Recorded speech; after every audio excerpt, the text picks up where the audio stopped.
Actually, I need to stall a moment while I find my PowerPoint, so hang on.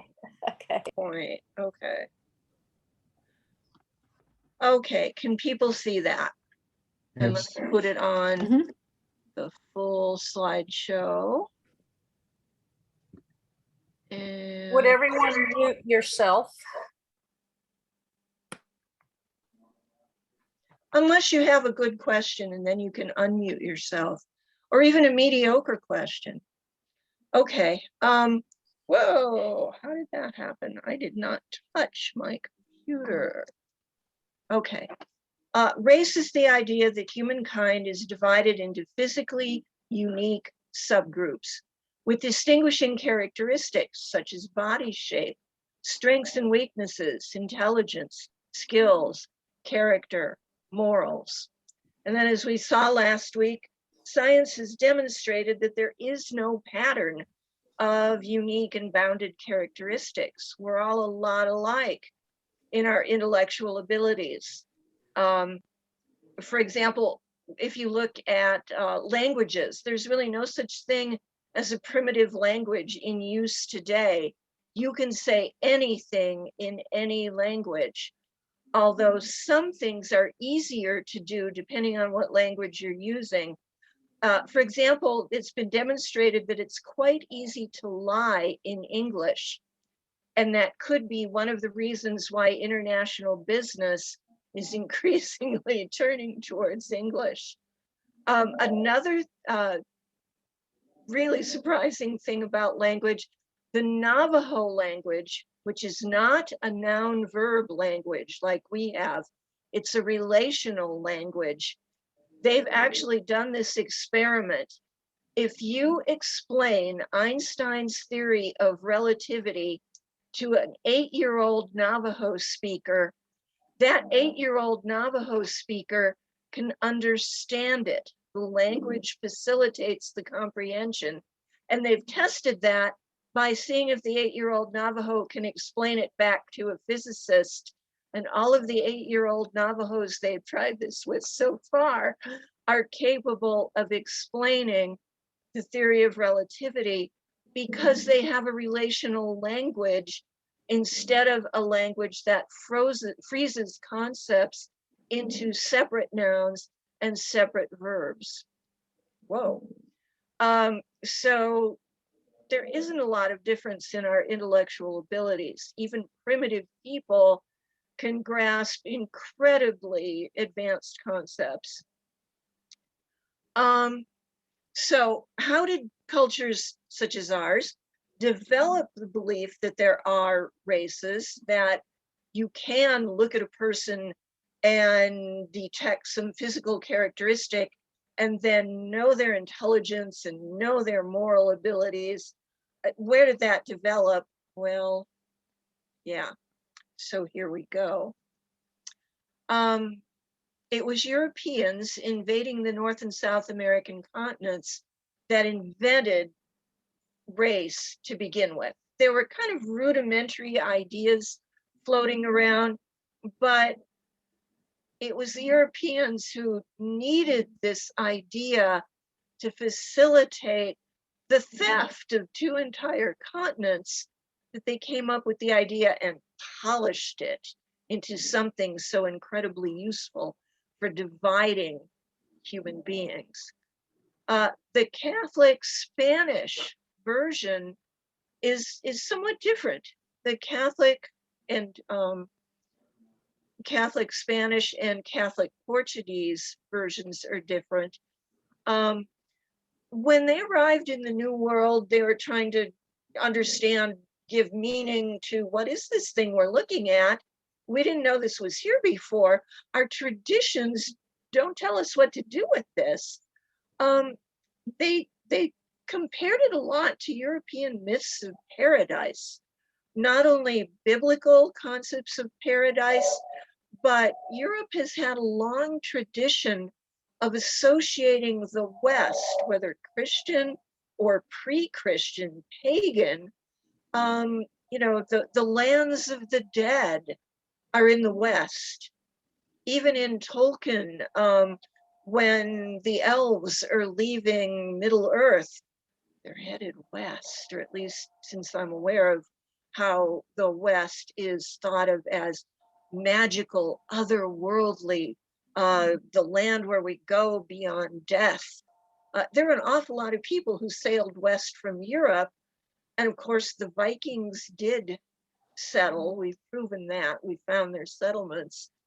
But the Spanish thought, this is otherworldly, this is magical, this is like paradise. And so, for example, La Florida is what they called Florida, the magical land of flowers. We found it, we found paradise. And they put all these other magical things like the Fountain of Youth that they expected to find, and all of that magical world-changing gold that they expected every Indian tribe to be hiding somewhere. Then they still didn't know what to do with the people. The people are kind of in the way, shouldn't paradise be reserved for us? Who are these people who are already here? Well, maybe they're not quite human, but the story of the Virgin of Guadalupe proved to the Catholics, since a native had a vision of the Christian Virgin Mother of God, well, obviously these are spiritual beings. They do have souls. And so the first early concepts of who are these native people here, well, they could be slaved, but you also had a responsibility to force them to convert to Christianity to save their immortal souls, which clearly they had. So the Protestant Puritans who came from England had a very different idea. They did not believe you were ever going to find paradise on earth. And of course, they looked with hatred on all of the other earlier myths of Europe that were, clearly pagan and demonic. And so they weren't looking for paradise here on earth. They were looking for a place where they could work hard, but they also expected temptation. And so when they encountered the native people, they came up with two ideas that were both drawn directly from the Bible. One was that they, the Puritans, were the equivalents of ancient Israel, conquering the Canaanites who were in the way, and the right thing to do was genocide, as the Bible taught. And the other idea was that the Indians were put here by the devil, just like that snake in the garden, to tempt people. And they were especially horrified by the fact that the Indians danced a lot. They danced half naked. They danced men and women together in one another's presence. They danced in public.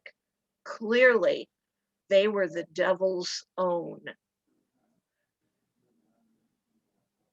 If you look at the outcomes for the native people encountered by the Spanish and the Portuguese and the French with Catholic ideas and the Puritans, it's really not that much of a surprise that the most complete genocide was committed in what would become this country. Much better survival rates in parts of the New World settled by the Spanish, the Portuguese, and the French. It wasn't just that they all brought the same diseases. It wasn't the diseases that were responsible for such a high death toll. It was the actual policies and ideas and behaviors of the arriving Europeans. So let's get into that. At the beginning, race was not part of the discussion. The discussion was about people who are in our way, people we might trade with, people who are kind of like us, but have a different culture. Or maybe, as in the Bible, they're here to tempt us. But concept of race was being developed around this time. The very first use of the word race printed in the English language comes from very early Elizabethan era. Shakespeare, Queen Elizabeth, the beginning of global exploration is when the word first shows up in the English language, at least in print. Might have been floating around unwritten for a while, but when it's first used, it is used to divide people into the privileged and the not so privileged, but it's also used not to refer to the idea of biologically different. It's used to talk about the race of kings. That's the phrase. The very first known printed usage of the word is contained in. It's discussing the race of kings. It's discussing how people are born different and superior to their own countrymen. And the kings from every country looked a lot like the people they were ruling over. Race was used to divide people into the privileged and the exploited from the very start, but it wasn't yet this idea of the biological difference that race assumes. But then, in early Puritan writings, they're trying to figure it out, and they don't have race yet in the earliest writings of the first people to settle Jamestown or to get off of the Mayflower. They're writing, and Puritans scorned all forms of writing. They hated art, they hated theater, they hated the lie of the novel and the drama of the novel. They also hated scientific study. They communicated with one another in the form of written sermons and religious tracts. And these were all about the sinful Indians, the temptation of the Indians to destroy the godly mountain on the hill that the Puritans were trying to build by tempting the Puritans away from the Puritan way. And so this is an early quote from 1638. Many were burnt in the fort, both men and women and children. Others were forced out, which our soldiers received and entertained with the sword. Down fell men, women, and children. Great and doleful was the bloody sight. Sometimes the scripture decrees women and children must perish. So they're using the Bible and equating the Indians with the Canaanites because they don't have the idea of race yet, but already they're hard at work writing justifications of genocide. And this is a very specific description of what was done to the Pequot village, and they killed them. They burned them to death, and those that escaped the fire were put to the sword, even the little children. So it's like a clearance sale where you don't even actually have to pay for anything. The same religion used to justify genocide and was used by some English Protestants to argue otherwise. So on the one hand, the Puritans are saying genocide is the appropriate response to the demonic temptation of the Indians. You also had Quakers showing up. You had people who were religiously different coming from France, coming from further east in Germany, and they were arguing differently. They were arguing that, after all, the Christians were arriving with rules like thou shalt not covet, thou shalt not steal, thou shalt not bear false witness, don't lie to the Indians to take their stuff, don't kill the Indians, love thy neighbor. And there were Christians arriving, preaching that all of that was the appropriate response to the Indian. So in order to win the debate and get most arriving Europeans on the side of genocidal clearance from the land of every last living Indian, they needed more, and they began developing this idea of race.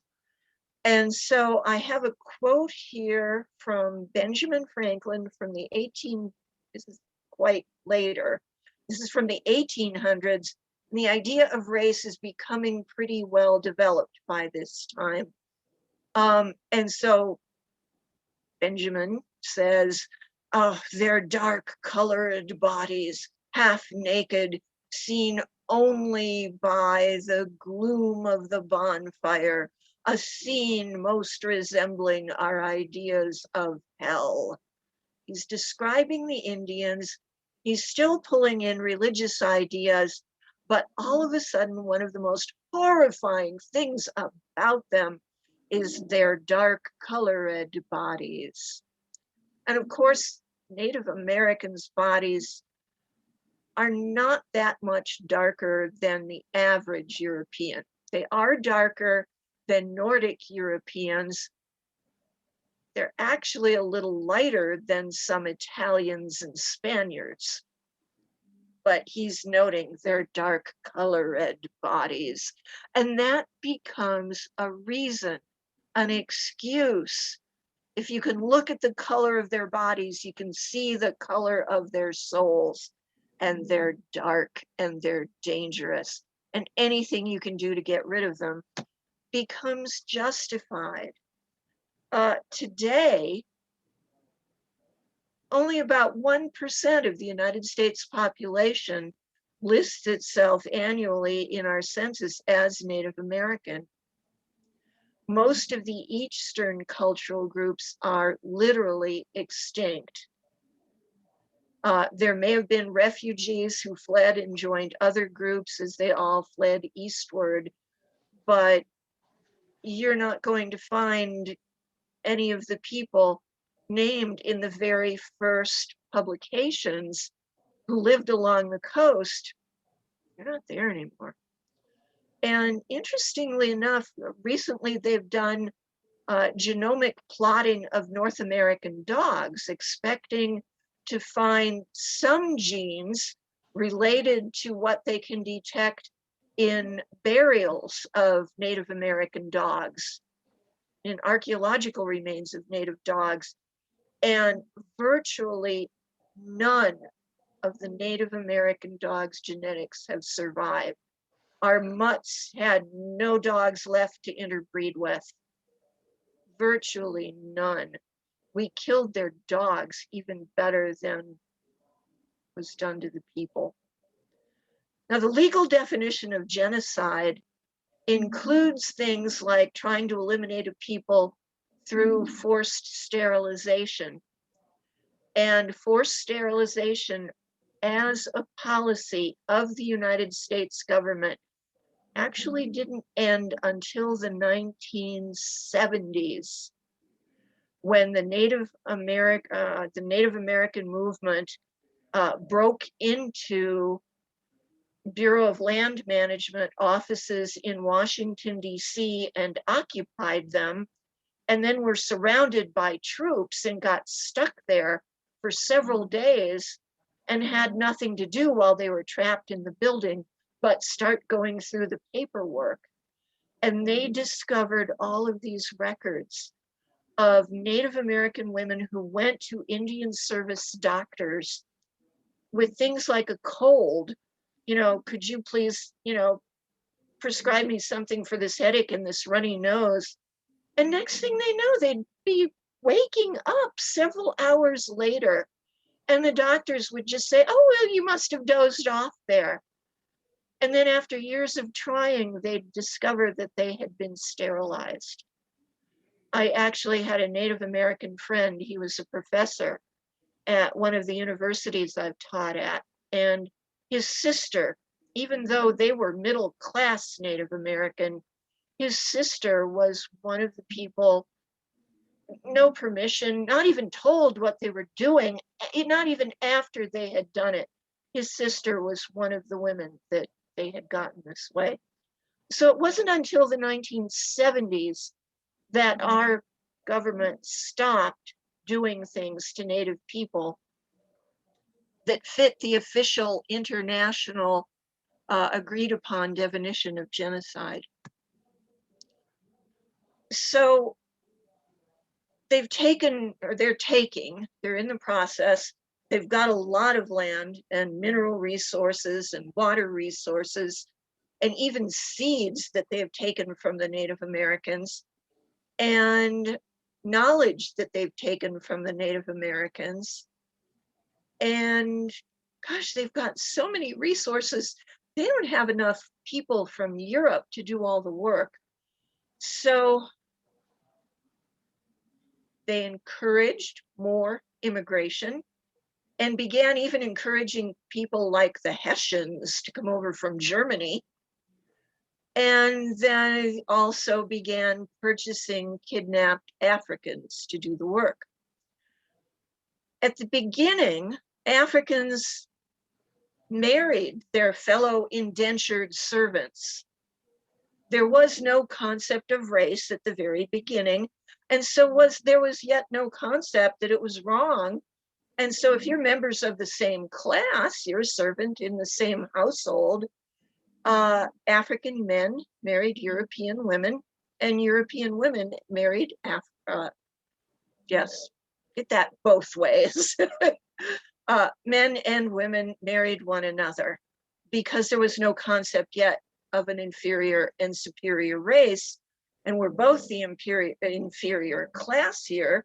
So, hey, let's get married. This led to the creation of a lot of early mixed people. And even the creation of some of the obscure ethnic groups that nobody really knew what to do with at the beginning.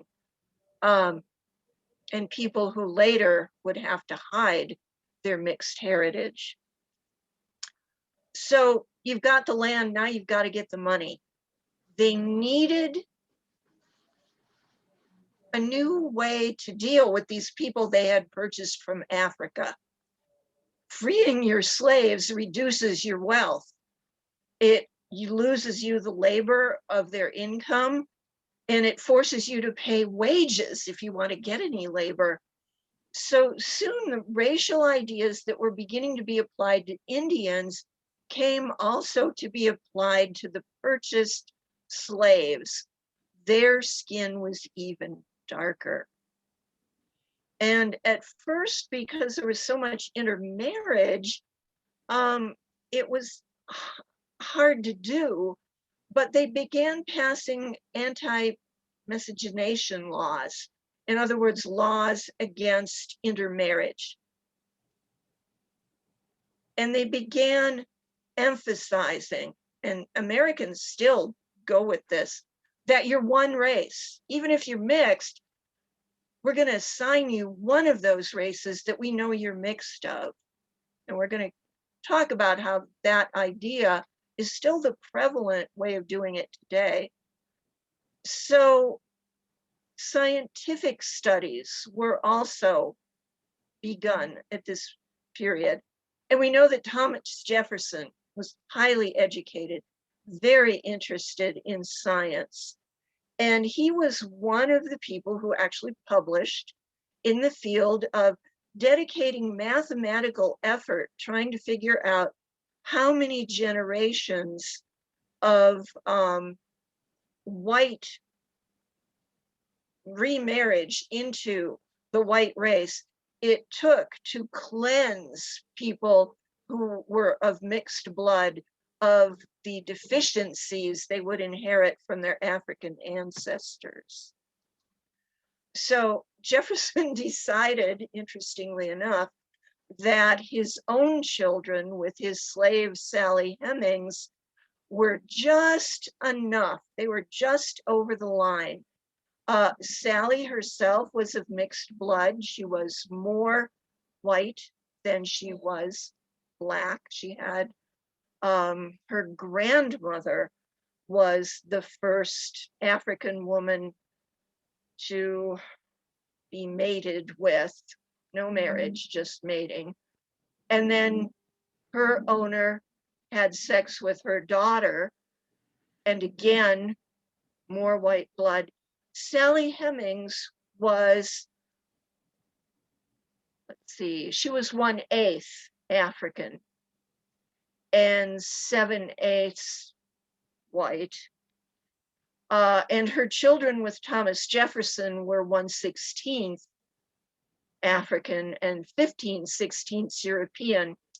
And after all of his scientific and mathematical measurement, somehow coincidentally, he came up with the idea that his own children were just white enough, but he couldn't convince anybody else.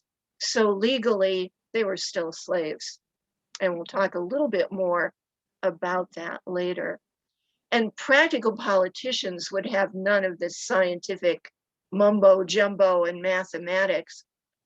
They passed laws in all of the slave owning states that defined anyone who had any African heritage as 100% African, and hence subject to re-enslavement and sale, no matter how mixed they became.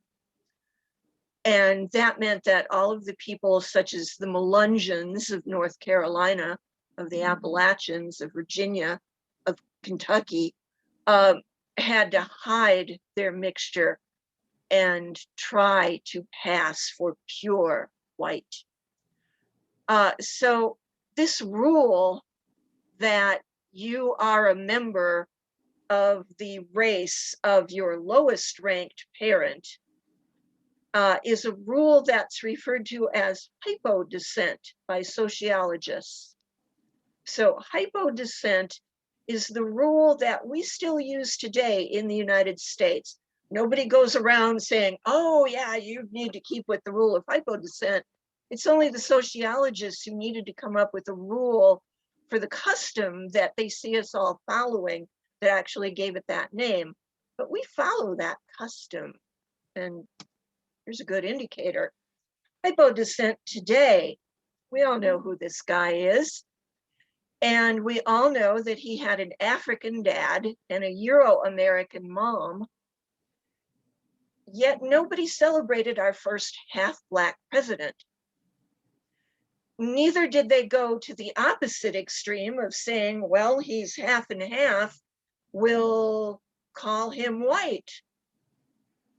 And say, oh, just another white guy in the White House. No, he's Black.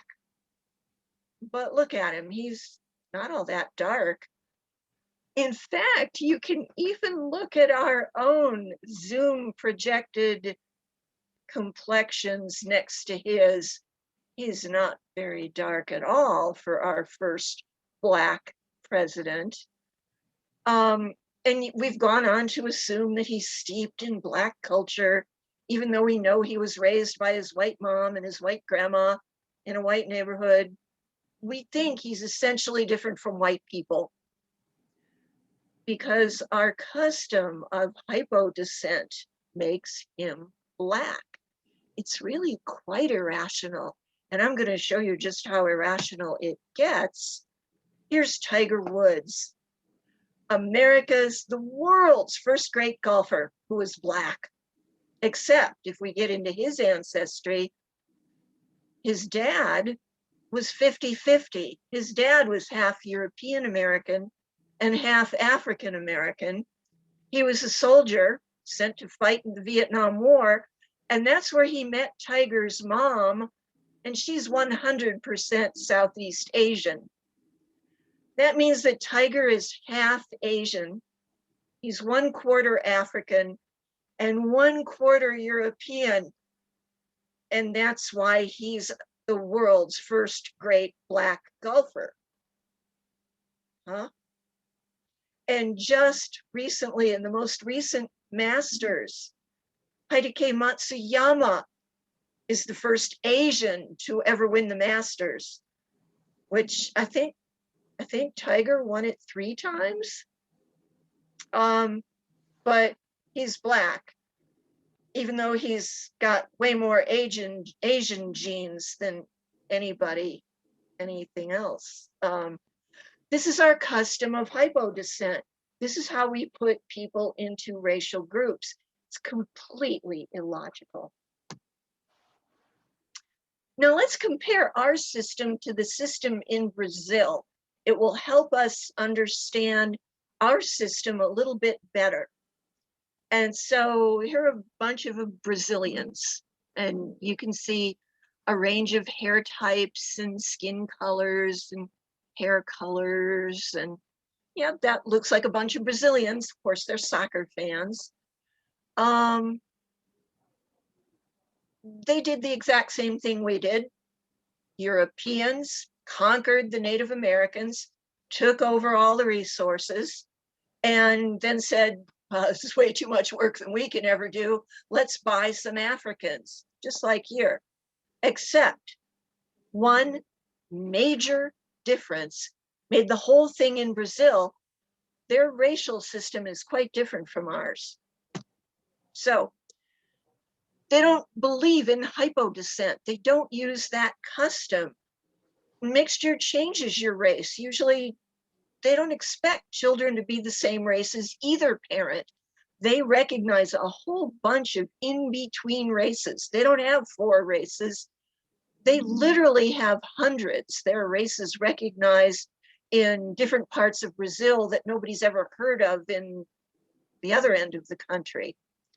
And they base their racial categories on a person's actual appearance. So that photograph I showed you of all the soccer fans, if there's 25 soccer fans there, there might be 25 different races, because I pointed out a lot of different appearance there. By the Brazilian racial system, it's ridiculous to believe that Barack Obama is black. First of all, we know his mother was of European heritage, and secondly, his skin is way too light. They base their racial system primarily on what you look like. And because your appearance can change, you get sunburned, you dye your hair, you wear a different color outfit, which highlights different of the subtle colors that make up your skin tone. Brazilians realize that everybody is born with a range of races that they can possibly be, depending on whether they've been in the sun or dyed their hair or are wearing a certain lightening makeup or a darkening makeup or are wearing colorful clothes that reflect on your skin. They think Americans are crazy we expected Michael Jackson to stay black his entire life. And as he got lighter and lighter over time, Brazilians said, well, yeah, doesn't everybody? And Americans said, oh, there's something really wrong with this sick black guy who doesn't want to stay black. Very different racial systems. In Brazil, nobody expects family members to be the same race. Why would a white mother have white children? And because they have so many distinctions of different races, it's very hard for Brazilians to band together and have a civil rights movement. Who are we going to include? Are we going to include people who are 3 shades lighter than me? I don't think so. I only want to include people 2 shades lighter. And so they've never been able to pull off a civil rights movement. The one thing both systems have in common, or the main thing, is that race is used to promote inequality and give some people privileges. And Europeans, the lighter you are in Brazil, the more likely you are to have wealth, political power, social capital, and privilege. Both Brazil and the United States have ongoing racism. So why the big difference? It's history. Simple fact of history. the European immigrants who came over here from England to become America were almost equal, men and women, so that the European men had European women to marry to promote the idea of racial purity. The Portuguese, who populated colonial Brazil, were very, very conservative. Ladies, stay in the home. You're not going to let your daughter get on a boat with a bunch of men. You're not even going to let your daughter marry a man who might take her on a boat with a bunch of men. You're going to keep her at home. So in the United States, a lot of Indians and a lot of slaves were raped and mixed children were born, but they remained enslaved or were run out of their homelands if they were Indians. In Brazil, the next generation of wealthy plantation owners, politicians, business leaders were all born of mixed native and formerly enslaved African mothers who honorably married the wealthy men making all the money off all of the land taken from the natives and all of the labor from the African slaves. And those women were raised instantly in status.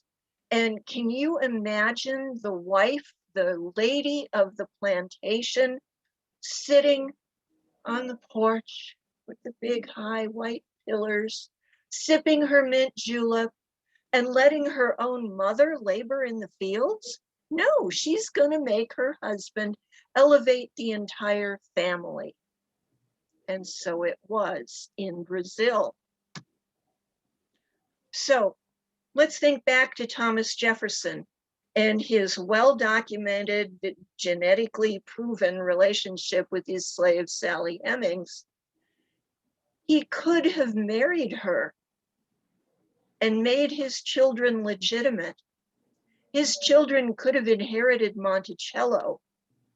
They could have been elected president following him, like the Adams father and son, who were elected president early on.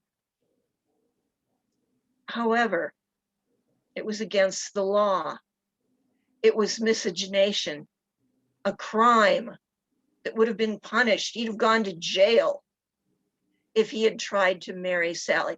Perfectly okay to rape her. And he seems not to have raped her. They did seem to have been in love from what little we can tell in the historical record. Maybe, probably. Ever the rebel, he let two of his children escape. We know where they went because we know who their descendants are. They lived in Ohio. And his other two children with Sally, he freed them when he died in his will. The two that remained Black, they had papers proving that they were free, but those papers forever locked them into Blackness. They had to stay Black. The escapees, on the other hand, they were able to become white. And every one of Thomas Jefferson's children looked a lot like Dad. They had Scots-Irish strawberry blonde hair, pale white skin, prone to red cheeks, and they had freckles, just like their dad. Because remember, by this time, 15 out of 16 of their genes have come from Europe. And there's a wonderful documentary called Jefferson's Blood. If you go to the PBS website, you can not only read about it, you can watch the documentary, and it has all kinds of historical information linked with it, including an autobiography. Believe it or not, one of his Black children wrote an autobiography, and you can read that autobiography on the PBS website. if you look for Jefferson's blood.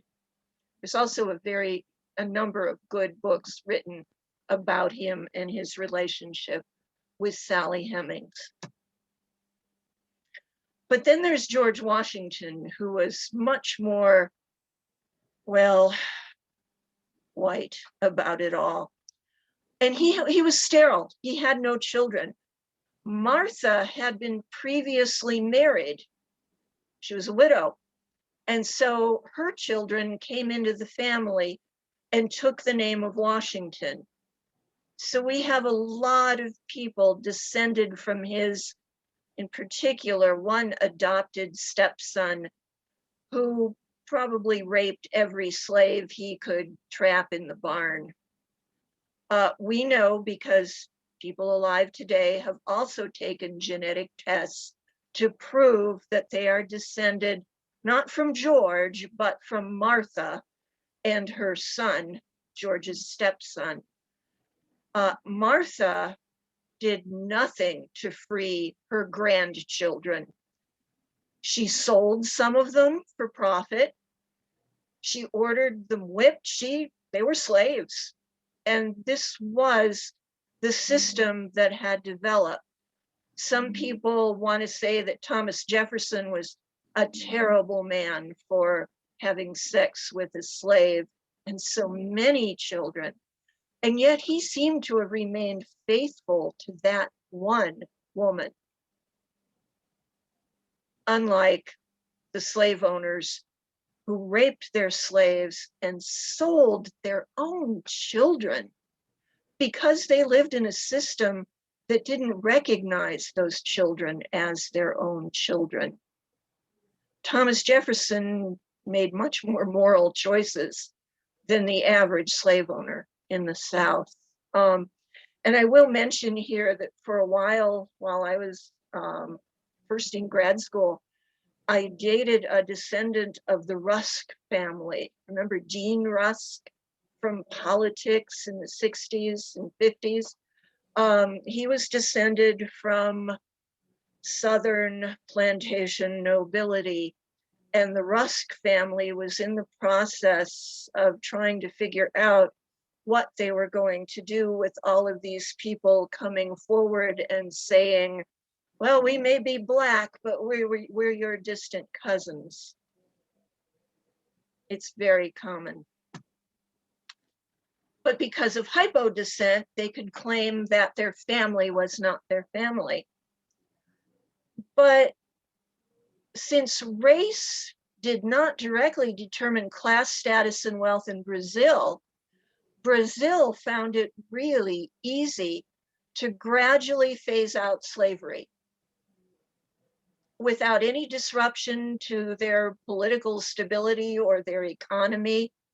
And it was real easy to do because almost everybody had acknowledged kin still in slavery. So everybody in the country had a vested interest in getting rid of that institution. Even the wealthiest people had slave relatives. In the United States, where the system was based on the rigid falsehood that there were no blood ties between slave and master, well, you know what happened here. And in addition to that, going back to Native American race in the United States, the survival rate of Native peoples on this continent overall is estimated to be only around 5 to 10%. And a lot of genetic groups were wiped out 100%. And don't forget their dogs. In Brazil, the native survival rate was better than 50%, despite the same European diseases showing up on both continents. The Euro immigrant policies determine life and death, and with very different outcomes. Now, this is just a bizarre and interesting fact that I can't help bring up here, that one of the racially mixed ethnic groups in Brazil is Los Confederados. It's an ethnic group. They immigrated to the country, as did many, many people. And the Los Confederados of Brazil are the descendants of American Southerners who arrived in the 1860s and 1870s after their defeat in our Civil War. And they took their slaves and their liquid assets and they bought plantation land in Brazil. But they were in Brazil, and within a generation, you had Confederados marrying their slaves, honorably marrying their slaves. And so if you look at the faces of these people here, happily celebrating their ethnicity in Brazil, there are very dark faces. There's an awful lot of black hair. And yet they're wearing Gone with the Wind ball gowns and gray uniforms. Their idea of the Confederacy, because they are racially mixed, completely different idea. You can go down to Brazil and see a lot of people proudly displaying Confederate flags. It means almost the exact opposite there from what it means here. And there's also, I didn't have time to put it here, but you can go online and look up, there's a movie, a documentary that's been made called Los Confederados. It is the most fun, mind-blowing movie you have ever seen. Quickly, because we're running out of time, and I knew we would, I've just got one slide to talk about race in Japan. And the Japanese have for centuries, millennia, been at war with the Koreans. They do not get along. They do not like each other. And for that reason, everybody in Japan and everybody in Korea knows that they are different races, enemy races. And they don't use the word ethnicity, they use race. How could we not be completely different races because of our mutual hatred? We've got to be different.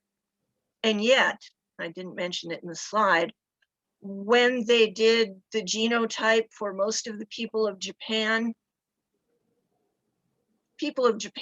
immigrated from Korea. That's where they came from. The Japanese are Koreans, and yet they believe they're different race. And the other interesting thing about race in Japan, if you really want to understand race, at the end of their feudal period, the nobility, just like the nobility in Europe, said, oh, we're sick of supporting all these peasants. We can get a lot more work out of fewer people, have fewer mouths to feed.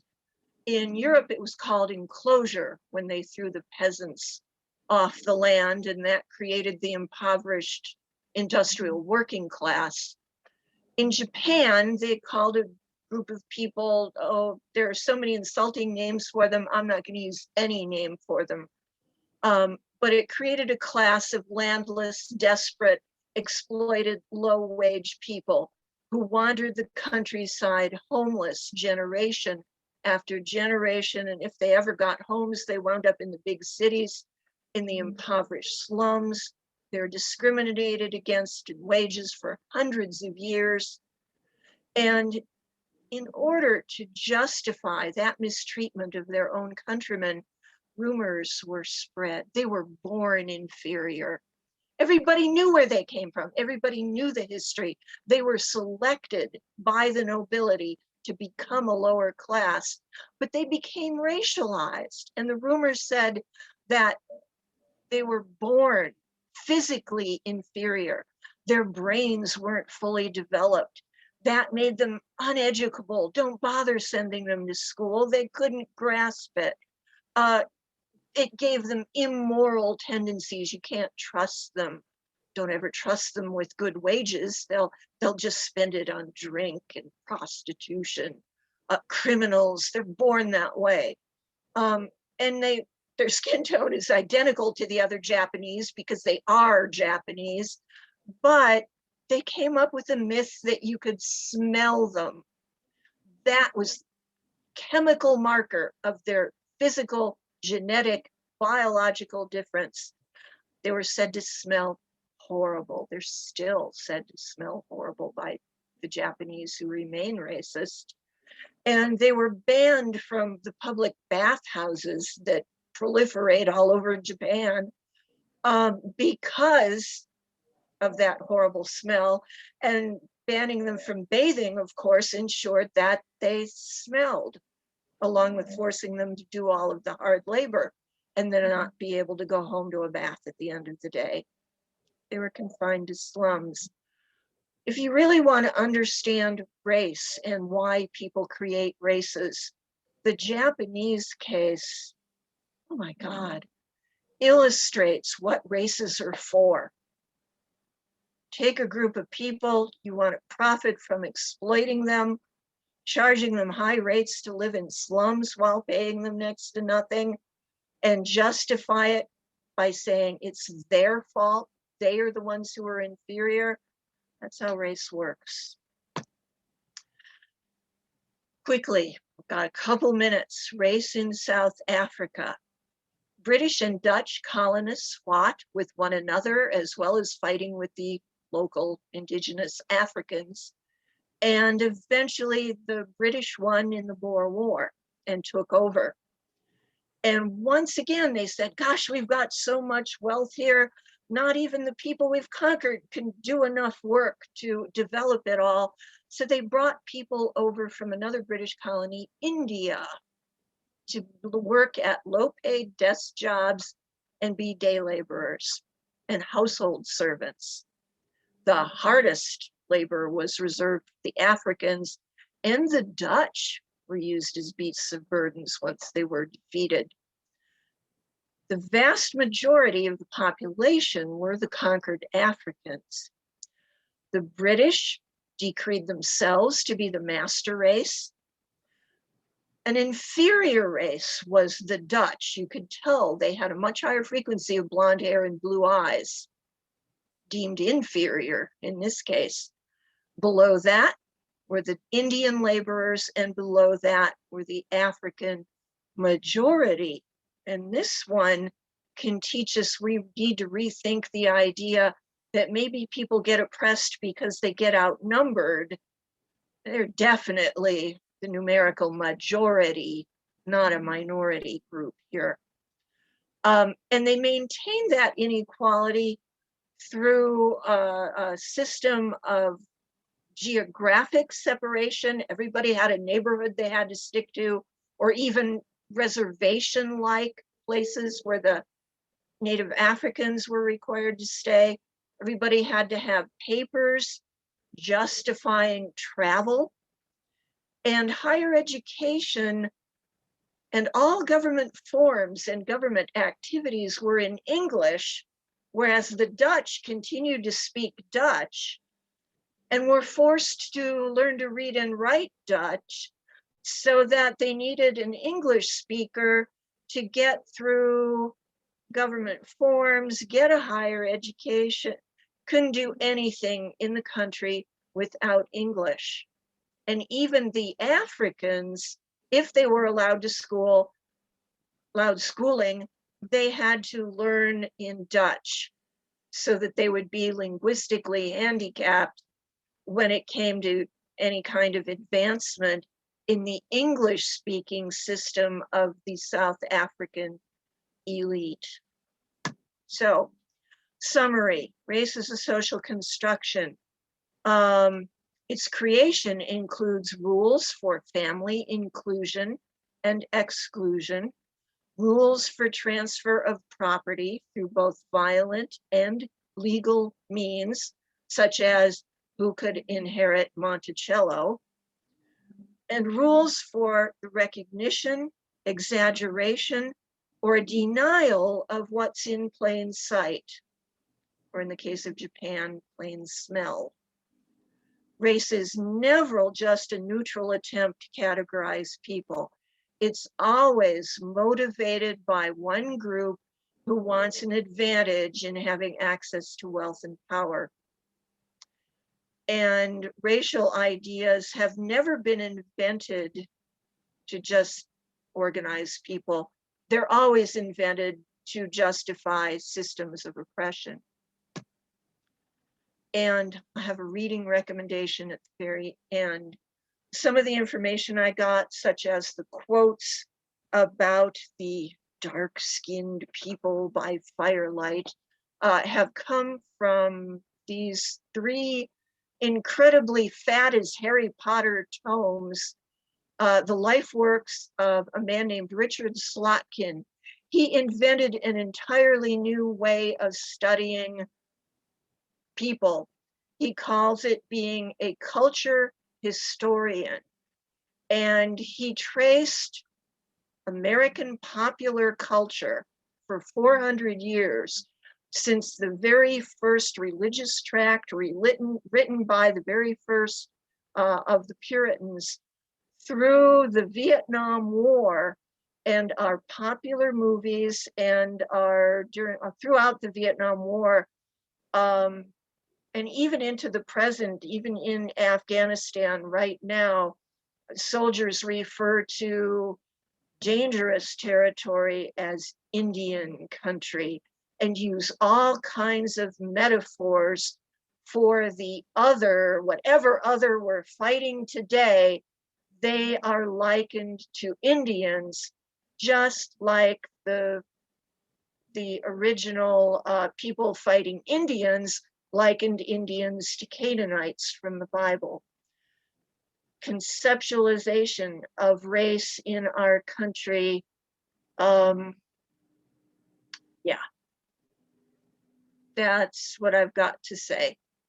Next time, I'm going to bring race in the United States up to the present and deal with a bunch of smaller races, or are they races? Maybe they're an ethnic group. What about Jews? What about Hispanics? What about Italians? What about Polacks? Talk about all kinds of discrimination based on what group you're born into in the United States. And of course, go back to Blacks and Asians. We've got increased racism against Asians right now. It's continually evolving. Sometimes it's better for one group, sometimes it's worse. Anybody with a comment or a question?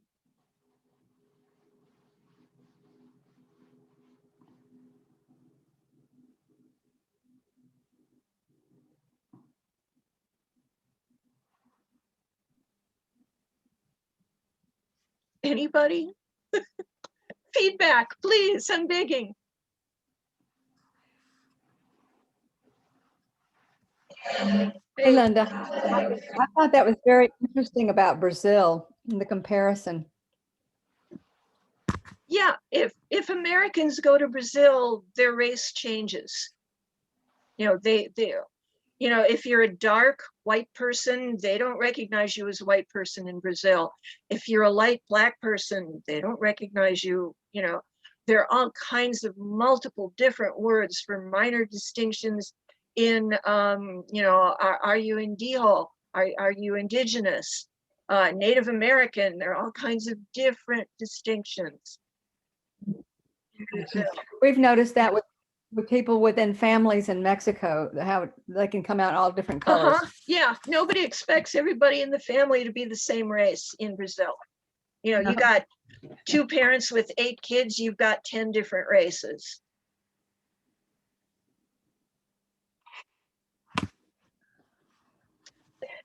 Is that movie Los Confederados, is that on a major site like Netflix? Or I don't believe it is, and it was changing as time went on.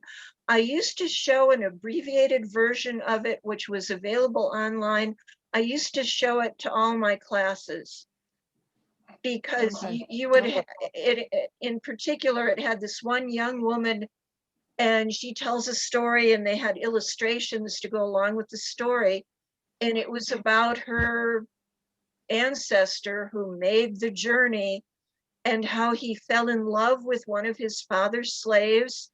And his father, these are people in the Old South, his father sent him away to university to get him away from the slave. Well, then the Civil War happened. He came home. They immigrated to Brazil, where, of course, he was allowed to marry the woman he loved. And everybody in the family just thinks this is the most romantic thing in the history of the world, and proudly tells it. And then they show all these guys dressed, including Black people and people who look like South American Indians, dressed in gray Civil War uniforms, dancing on stage. Oh, and they're all eating corn on the cob, watermelon, and fried chicken. They're indigenous, their families' ethnic foods, which help distinguish them from other Brazilians. And Brazilians all, flock to these ethnic festivals of Los Confederados. It's so funny. I love that movie.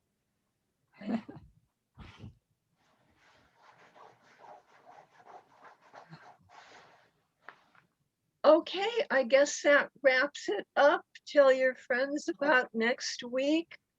In particular, I'm just going to give you a slight, I'm going to trace a little bit of the history of our generations long confusion about what to do with Hispanics, and how I Love Lucy changed Southern interpretations of miscegenation laws. It was the 1950s. It was illegal for white people in the South to marry anyone who wasn't white.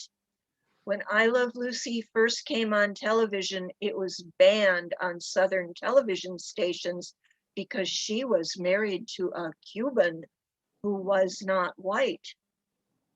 The show was so popular and so many Southerns begged it to be broadcast in the South that the laws reinterpreted the racial identity of Hispanics to allow Southerners to watch I Love Lucy.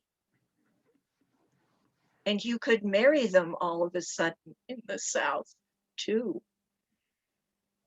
So I'm going to cover things like that next time. It won't all be bad, I promise. Linda, thank you so much for what you've done today. You're welcome. You're welcome. I notice you've been loyally attending. So Yes, yes. thanks for appreciating. I wish everybody knew this. Yeah, I do too.